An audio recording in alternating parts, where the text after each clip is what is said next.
Sikuweza kusonga mbele mara moja. Barua ile kutoka kwa mama yangu ilinifanya miguu ikatae kuendelea. Nilishika mikononi, nikaitazama, nikahisi uzito wake kama jiwe lililojaa damu ya kizazi. Ilikuwa ya zamani, imezeeka, na karatasi yake ilikuwa imelowana na harufu ya uvundo wa muda.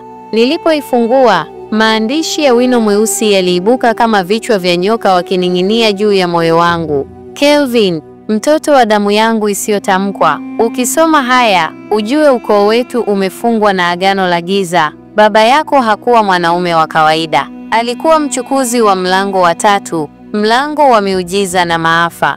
Nilipofika mstari wa mwisho, anga ya ule ulimwengu wa roho likatetemeka ghafla. Bustani ya Halima ilianza kupotea kama moshi. Kioo kikubwa cha mbele kikapasuka vipande na milango 3 mipya ikaibuka mbele yangu. 1. Mlango wa giza wenye michoro ya macho yanayodondoka machozi ya damu. 2. Mlango wa mwanga wa kijivu ukiwa kimya lakini ukihema kama mtu aliyekata tamaa. 3. Mlango wa mapatano uliofungwa kwa minyororo ya dhahabu na damu. Halima alinitazama, akasema kwa sauti iliyobadilika, sasa ikiwa nzito kama ardhi yenye maiti, mmoja utamrudisha Saida, lakini utamtoa mtu mwingine milele. Mmoja utakuokoa wewe, lakini utasababisha dunia ya pili kuangamia. Mmoja hautakupa chochote, bali utakutana na baba yako. Kwa mara ya kwanza na ya mwisho, nilisimama kimya kwa dakika kadhaa. Saa yangu ya mkononi ilianza kuzunguka kinyume na wakati. Sauti ndani ya kichwa changu zilianza kugombana. Muokoe Saida, Kelvin, umempenda, umemlilia, ni wako. Fungua mlango wa baba yako, ujue ukweli wote kabla ya kufanya chochote. Acha ujinga, okoa dunia yako mwenyewe. Nilichagua mlango wa 3 mstari wa mlango wa mapatano. Minyororo ilianza kupasuka taratibu. Harufu ya chumvi ya damu na unga wa mifupa ilijaa puani. Mlango ulipofunguka kabisa, nilikumbwa na mwanga mkali uliopofusha kila kitu. Kisha nikasikia sauti ya mwanaume nzito, yenye mamlaka, yenye huzuni ya miaka mingi. Kelvin, mwanangu, mwisho umefika, mwanzo sasa unaanza. Nilimuona baba yangu, lakini hakuwa binadamu tena. Alikuwa mrefu sana, kama mtu aliyevaa sura ya binadamu kwa ghafla. Mikono yake ilikuwa na vidole 6 kila moja. Moyo wake ulikuwa nje ya kifua, ukidunda polepole na kulia kwa sauti ya mtoto mchanga.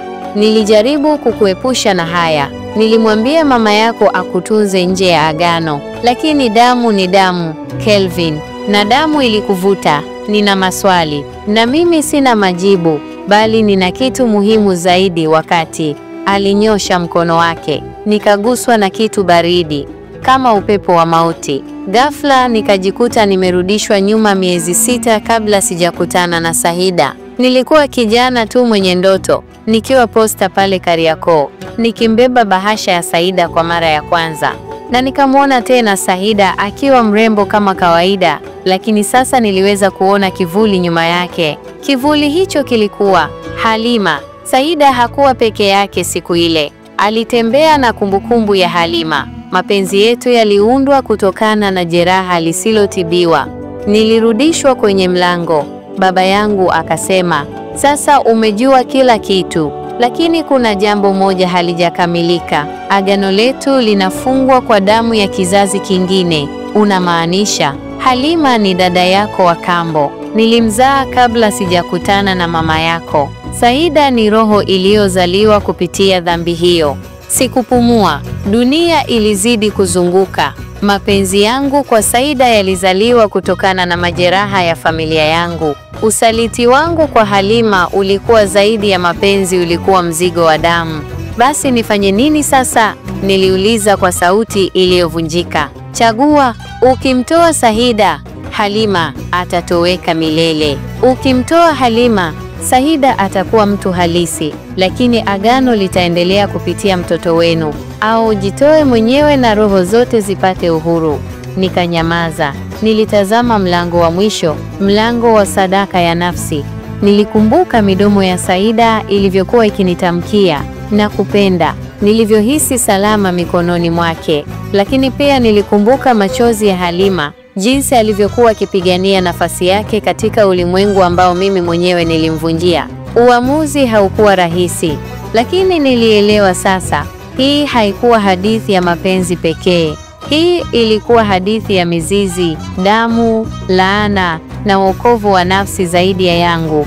Mwisho wa sehemu ya 6. Tukutane katika sehemu ya 7. Kelvin atafanya uamuzi wa mwisho ule wa sadaka. Lakini je, dunia iko tayari kumpoteza mtu mmoja ili kuokoa wengi? Je, Saida ataweza kuishi kama binadamu? Na Halima atapona au atageuka kuwa kitu kingine kabisa? Wakati unapungua, muda wa kuvuka mipaka ya wanadamu na mizimu umefika. Nilisimama kimya mbele ya milango mitatu iliyobeba majaliwa ya robo tatu, mimi, Saida na Halima. Muda ulikuwa unayeyuka kama ntaji ya jua. Kila sekunde ilikuwa kama kisu kinachokata polepole kwenye moyo wa chaguo. Baba yangu alinyamaza sasa, macho yake yakinitazama kwa huzuni iliyojaa fahari ya mtu aliyefanikisha jambo la mwisho. Nilijua hakuna chaguo litakalokuwa na furaha kamili. Hakuna atakayevuka salama pasipo makovu. Nilibeba upendo wangu kwa Saida ndani ya mifupa yangu. Nilibeba majito yangu kwa Halima kama mnyororo shingoni. Na sasa nilibeba mzigo wa familia kama mti wenye mizizi kwenye damu na matawi ya dhambi. Nilichukua hatua mbele. Nikakumbuka usiku wa kwanza nilipokutana na Saida, alivyoniangalia kwa jicho la mtu aliyejua siri zangu kabla hata sijazieleza. Nikakumbuka Halima alivyoniamini, alivyoweka ndoto zake juu yangu. Nilimwangusha mara mbili, moja kwa mapenzi, mara nyingine kwa kutoamini. Na sasa nikikwepa sadaka, mtu kati yao atapotea milele. Nikasema kwa sauti ndogo lakini yenye uthabiti, naichagua nafsi yangu kama sadaka. Mimi ndiye niliyeharibu, mimi ndiye mwenye mzigo, wacha wao wapone. Mlango wa sadaka ukafunguka, harufu ya manukato na damu vikamiminika, mwanga mweupe ulijaa.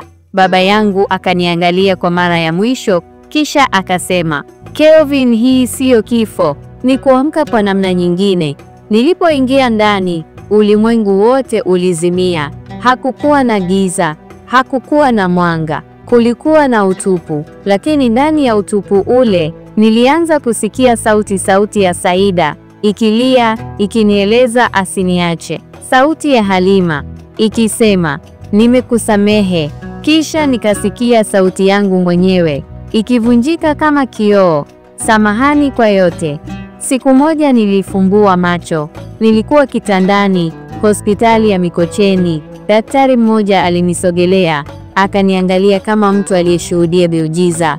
Ulikuwa mahututi kwa wiki 2. Tumekushangaa. Hakuna aliamini utarudi. Lakini kuna mwanamke mmoja alikuwa anakusimulia hadithi kila siku. Anasema alikuota tangu utotoni. Alinitazama tena. Anaitwa Saida. Amekaa hapa kila siku. Macho yangu yalitokwa na machozi. Nilijua nilikuwa hai, lakini niliweza kuhisi sehemu yangu ilikuwa imebaki upande wa pili. Baada ya siku 3, nikiwa nimesimama mlangoni mwa wodi, nilimwona Saida akija polepole. Alikuwa amevaa vazi jeupe, macho yake yakiwa na mwangaza ambao haukuwa wa kawaida.